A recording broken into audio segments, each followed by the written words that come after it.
राधे राधे भक्तों, सभी आप को। सभी अगर भक्तों को वीडियो अच्छी फाल्गुन लगे मास तो के शुक्ल पक्ष की लाइक एंड आम्ल सब्सक्राइब की करें। राधे एकादशी की राधे। ढेर सारी शुभकामनाएं एवं बधाइयां। भक्तों, आज की कथा बहुत ही खास और ज्ञानवर्धक साबित होने वाली है। उन सभी माताएं बहनों के लिए जो प्रत्येक एकादशी का व्रत रखती हैं। तो आज के इस कथा में हम बात करेंगे आम्लकी एकादशी के विषय में। फरवरी महीने में फाल्गुन मास के कृष्ण पक्ष की एकादशी कब है? भक्त बड़े ही कंफ्यूजन की स्थिति में है। कोई 26 फरवरी बता रहा है तो कोई 27 फरवरी बता रहा है। तो आज हम आपकी इसी कंफ्यूजन को इस कथा के माध्यम से दूर करने वाले हैं। इसी के साथ जानेंगे कि आमल की एकादशी व्रत को कैसे करना चाहिए, इस तिथि की महिमा क्या है, साथ ही आंवले वृक्ष की पूजा कैसे करना है, किस विधि से करना है, व्रत कैसे रखना है, क्या नियम है, क्या विधान है, और इसी के साथ जानेंगे कि इस व्रत को पूर्ण कैसे करना चाहिए, अर्थात पारण कैसे करना चाहिए, इस व्रत के क्या नियम है, पूजन कैसे करना है, कब इसको पूर्ण करना चाहिए, और दशमी तिथि अर्थात व्रत के एक दिन पूर्व के नियम जो हैं वह कब से आरंभ होंगे और क्या नियम होंगे। इस दिन क्या खाना चाहिए, क्या नहीं करना चाहिए, वह कौन से कर्म है जो इस दिन भूल के भी नहीं किए जाने चाहिए, अन्यथा पाप उत्पन्न होता है। इस प्रकार से संपूर्ण जानकारी आने वाली फाल्गुन मास की आम्लकी एकादशी के विषय में संपूर्ण जानकारी ज्योतिष शास्त्र और पंचांग के आधार पर आपको प्रदान की जाएगी। भक्तों, हम यहाँ आपको जो भी जानकारी देते हैं वह पंचांग और ज्योतिष शास्त्र पर आधारित होती है। जो हिंदू कैलेंडर है उसी के अनुसार शुभ मुहूर्त, सही डेट, टाइम पंचांग के आधार पर प्रदान की जाती है। कौन सी तिथि कब है, व्रत आदि कब करना है, क्या विधि है, क्या नियम है और क्या गलती नहीं करनी। तो चलिए भक्तों, आपका ज्यादा समय बर्बाद ना करते हुए संपूर्ण जानकारी आरंभ करते हैं। बात करते हैं आने वाली एकादशी की। भक्तों, फाल्गुन मास के शुक्ल पक्ष की पावन आम्लकी एकादशी को अत्यंत पुण्यदायी और मोक्ष प्रदान करने वाली एकादशी माना गया है। भक्तों, यह एकादशी विशेष रूप से भगवान श्री हरि विष्णु को समर्पित है, लेकिन इसमें आंवले के वृक्ष अर्थात आम्लकी की पूजा का भी विशेष विधान बताया गया है। भक्तों, शास्त्रों में वर्णन मिलता है कि आंवले के वृक्ष में स्वयं भगवान विष्णु का निवास माना गया है। मान्यता है कि सृष्टि की उत्पत्ति के समय जब भगवान ने ब्रह्मांड की रचना की तब सबसे पहले जिन पवित्र वृक्षों की उत्पत्ति हुई उनमें आम्लकी का वृक्ष भी था। इसी कारण भक्तों, इसे धात्री भी कहा गया है, जिसका अर्थ है पालन पोषण करने वाली। भक्तों, इस दिन आंवला की वृक्ष की पूजा करने के पीछे गहरा आध्यात्मिक कारण है। ऐसा माना जाता है कि आंवले के वृक्ष में त्रिदेव ब्रह्मा, विष्णु और महेश का वास होता है तथा इसके मूल में भगवान विष्णु, तने में ब्रह्मा और शाखाओं में भगवान शिव का निवास बताया गया है। भक्तों, जब हम इस वृक्ष की पूजा करते हैं तो वह केवल एक पेड़ की पूजा नहीं होती, बल्कि सृष्टि के पालनहार श्री हरि की आराधना होती है।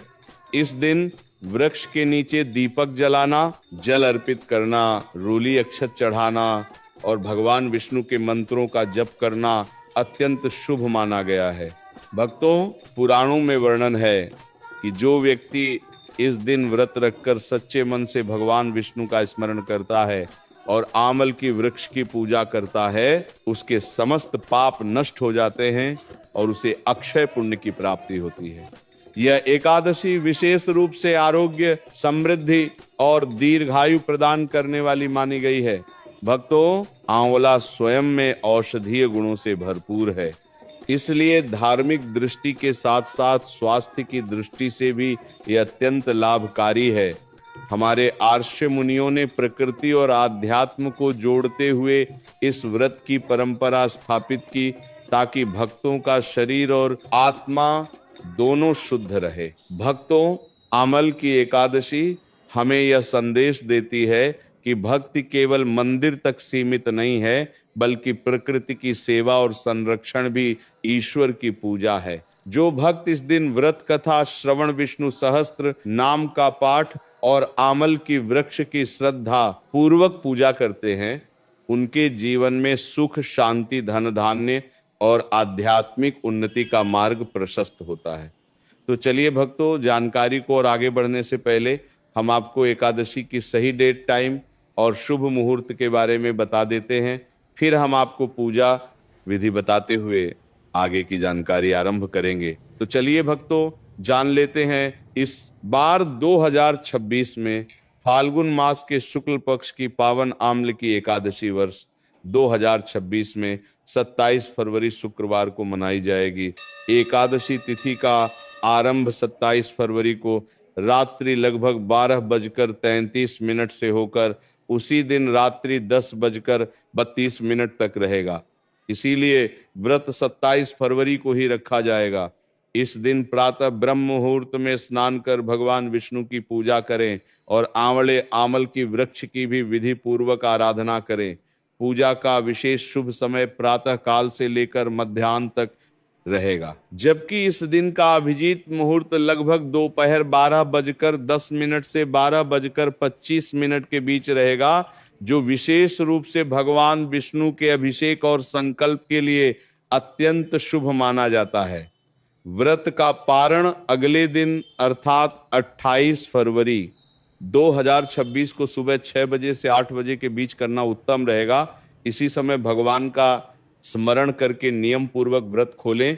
इस एकादशी के दिन उपवास, विष्णु सहस्त्र नाम पाठ, तुलसी अर्पण और आंवले की पूजा करने से पापों का क्षय, रोगों से मुक्ति और धन समृद्धि की प्राप्ति होती है।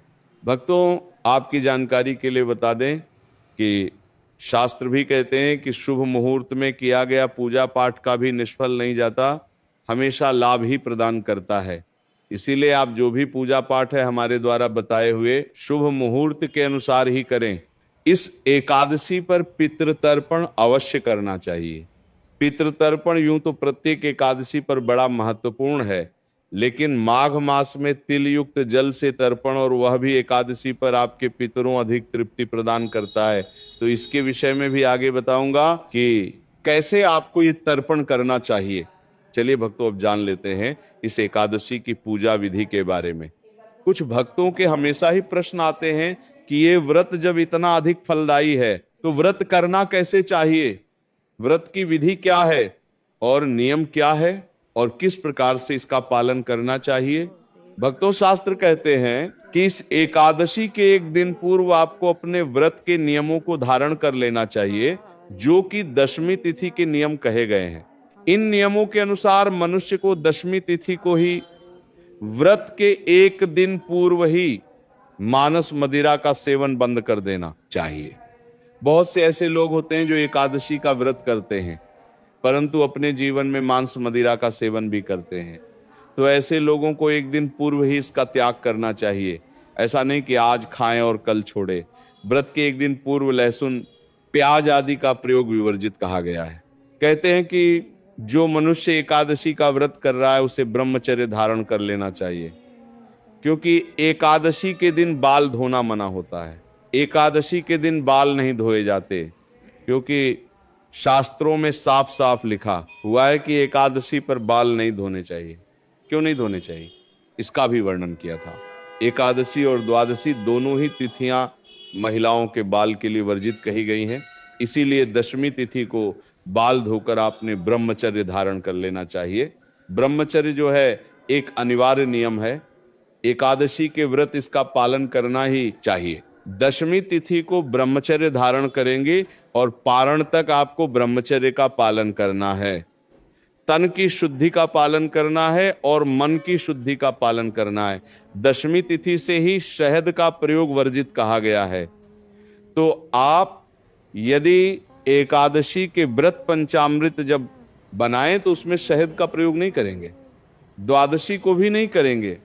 एकादशी में चावल आदि नहीं खाए जाते हैं। ये तो सब आप जानते हैं, बताने की बात नहीं। एक दिन पूर्व ही मसूर की दाल का प्रयोग भी वर्जित कहा गया है। लाल मसूर की जो दाल होती है ना, उसे दशमी तिथि को ही त्याग देना चाहिए। इस प्रकार से इन त्याग को करते हुए आपको दशमी तिथि का पालन करना है। दशमी तिथि को एक वक्त का आहार कहा गया है। यदि आपके लिए यह नियम पालन करना संभव है, अवश्य करना चाहिए। केवल दिन में दिवस कालीन समय में ही आपको अन्न ग्रहण करना चाहिए, रात्रिकालीन बेला में अन्न ग्रहण नहीं करना चाहिए। लेकिन आज के समय बहुत सारी दवाइयां चल रही होती हैं, बहुत सारी शारीरिक परेशानियां हैं, तो जिनसे यह नियम पालन ना हो, वह ऐसा नहीं कि अपने स्वास्थ्य के साथ कुछ परेशानी हो जाए। इसीलिए जिसके लिए संभव हो वह इन नियमों का पालन करें। रात्रि को सोने से पहले अच्छे से दंत धावन करना चाहिए, जिससे कि मुंह में किसी भी प्रकार का अन्न का दान ना रहे। और एकादशी के व्रत वाले दिन आपको सुबह सूर्योदय से पहले उठ जाना चाहिए। फाल्गुन शुक्ल एकादशी पर गंगा स्नान का बड़ा फल है, यमुना स्नान का बड़ा फल है, त्रिवेणी स्नान का बड़ा फल है। जो लोग बाहर ना जा पाए वह घर पर ही गंगा के जल से स्नान करें। जो आपका स्नान करने का पात्र है, बाल्टी या टब जिसमें भी आप जल भरते हैं, उसमें पहले थोड़ा गंगा जल डालिए, फिर आप शुद्ध जल भरिए और उससे आप स्नान अगर संभव हो तो काले तिल उसमें डाल लीजिएगा। ये जो स्नान है ये बड़ा कल्याणकारी रहेगा। इस दिन आपको इस प्रकार से स्नान करना चाहिए। स्नान जो है वो सूर्योदय से पहले या सूर्योदय के समय तक हो जाए वो उत्तम रहेगा। इसके दो लाभ है। एक तो ये फाल्गुन मास की एकादशी है, तो इससे माघ मास के स्नान का फल भी प्राप्त होगा। माघ मास मातम में भी परसों के अध्याय में ही वर्णन आया था। अगर आपने सुना हो तो यदि मनुष्य 3 दिन, ब्रह्मदेव ने कहा है मनुष्य 3 दिन फाल्गुन स्नान कर लेता है तो उसे भी अपने पापों से मुक्ति मिल जाती है, तो आप माघ मास के 3 दिन और 5 दिन में भी फाल्गुन स्नान का फल प्राप्त कर सकते हैं। ऐसे अवसरों को हाथ से नहीं जाने देना चाहिए। इसीलिए प्रयास कीजिएगा कि इस दिन आप सूर्योदय से पहले या अंतिम समय जब सूर्योदय हो रहा हो उस समय स्नान कर लीजिए। स्नान आदि करके स्वच्छ वस्त्र धारण कीजिए। स्वच्छ वस्त्र धारण करके आपकी जो कथा आदि है उसको सुनिए। फिर आप पहले एकादशी का पूजन कर सकते हैं, भगवान नारायण का। फिर आप एक साथ बैठकर महत्व में और एकादशी कथा आदि सुनिएगा। तो एकादशी वाले दिन आपको सूर्योदय से पहले उठकर स्नान आदि करना है। स्वच्छ वस्त्र धारण कीजिए और जो उपयुक्त स्थान है, इस एकादशी में आंवले वृक्ष की भी पूजा की जाती है और कुछ जगह आंवले के वृक्ष के नीचे ही बैठकर पूजा की जाती है। अगर आंवले के पेड़ उपस्थित ना हो तो आप एकादशी के पहले ही दिन एक आंवले की डाली घर तोड़कर लेकर आए और गमले में लगाकर पूजन कर सकते हैं। बाकी आपके यहाँ पर एकादशी के पूजन का जहां आप भगवान की चौकी स्थापित करती है या वह स्थान जहां भगवान की पूजा करती है, अगर आपके मंदिर में ही भगवान पहले से विराजमान है तो वही आप पूजन कर सकते हैं। रक्त से चौकी लगा सकती है। मैं सामान्य सामग्री आपको बता देता हूं। क्या सामग्री की आवश्यकता होगी? पूजा के लिए आपके पास भगवान नारायण की कोई तस्वीर या प्रतिमा होनी चाहिए, भगवान विष्णु की। इसके अतिरिक्त उन्हें स्थापित करने के लिए एक चौकी होनी चाहिए, उस पर बिछाने के लिए पीला या लाल वस्त्र होना चाहिए।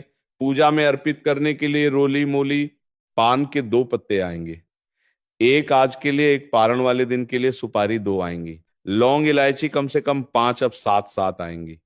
धूप और दीप दिया 2 दिन जलेगा। आप चाहे तो एकादशी के दिन ही अखंड ज्योत जला सकते हैं, जो आज से एकादशी व्रत वाले दिन सुबह जब पूजन करेंगे तब आरंभ होगी, जलाई जाएगी और ये अगले दिन पारण तक जलानी है। या आप आज दिया जलाइए पूजा के समय और उसके बाद कल फिर से दिया जलाइए। जैसी आपके सामर्थ्य और श्रद्धा हो वैसे आप कर सकते हैं।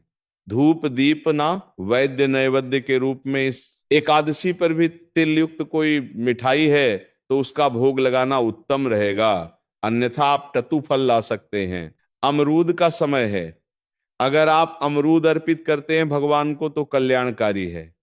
अगर यह ना हो तो आप मिश्री अर्पित कीजिएगा। जिन क्षेत्रों में प्रयोग होते हो वहां बताशे प्रयोग कर सकते हैं।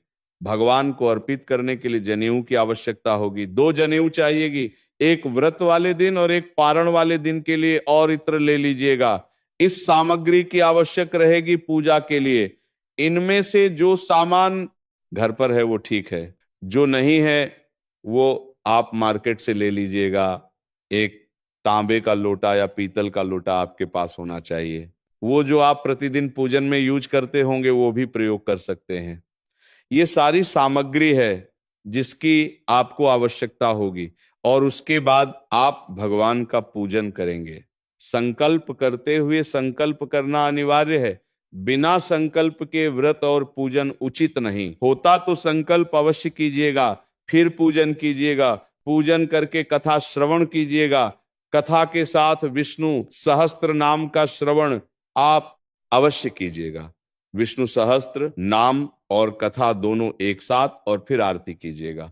तो इस प्रकार से आप ये कथा सुनकर और विष्णु सहस्त्र नाम सुनकर आरती कीजिए। इसके बाद आपने पितरों को जल अवश्य देना है, पितृ तर्पण अवश्य करना है। पितृ तर्पण की बड़ी ही सरल विधि मैंने पहले बहुत बार बताई है, अभी संक्षिप्त में ही बताऊंगा कि आप गीता 7वां अध्याय को सुनते हुए पितृ तर्पण कीजिएगा। पितृ तर्पण एक ऐसी चीज है जिसको जितना किया जाए उतना कल्याणकारी होता है। प्रिय दर्शकों, आपके जीवन को अगर आपने सुगम्य बनाना है, सरल बनाना है, तो आपको निश्चित ही समय समय पर अपने पितरों की पूजा करनी चाहिए। पितृ तर्पण, जल तर्पण आदि करते रहना चाहिए।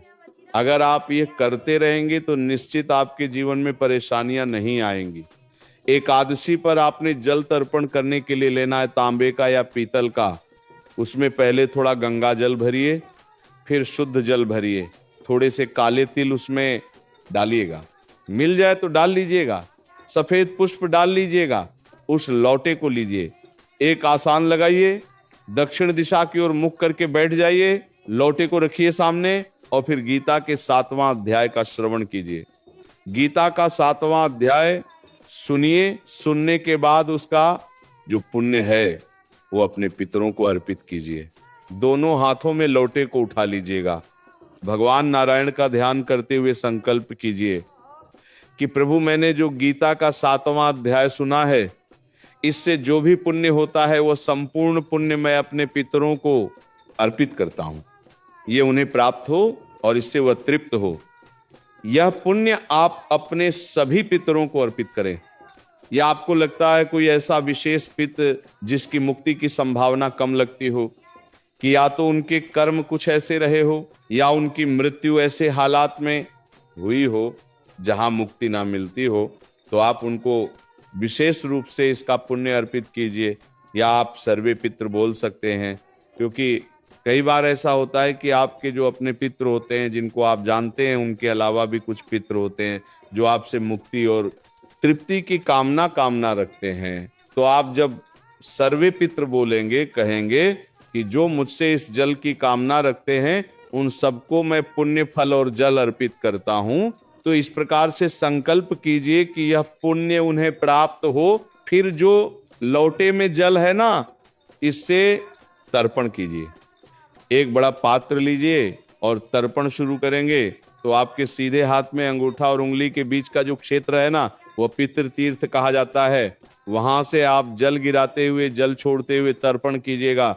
उल्टे हाथ में लौटा पकड़िए, वहां से उस क्षेत्र से जल आप दूसरे पात्र में अर्पित कीजिए। दक्षिण की ओर धार जानी चाहिए, दक्षिण की ओर आपका मुख होना चाहिए, और मंत्र बोलेंगे, ओम सर्व पितृ देवताभ्यो नमः स्वाहा। इस मंत्र के साथ या सभी पितरों का ध्यान करते जाइएगा। उनका नाम या जो आपका संबंध उनके साथ है वो स्मरण करते हुए उन्हें यह जल तर्पण कीजिए कि हे मेरे पितरों, इस जल तर्पण को स्वीकार करो, ग्रहण करो, ग्रहण करो, ग्रहण करो। यह तर्पण आपने अवश्य करना है। एकादशी पर तदोपरांत यह जल आप पीपल पर दे दीजिएगा। यदि रविवार का हो तो फिर आप किसी अन्य वृक्ष में भी दे सकते। भक्तों, आमल की एकादशी के पावन दिन आमल की के वृक्ष की पूजा अत्यंत श्रद्धा और विधि पूर्वक की जाती है। संगीत, क्योंकि शास्त्रों में इसे भगवान विष्णु का स्वरूप माना गया है।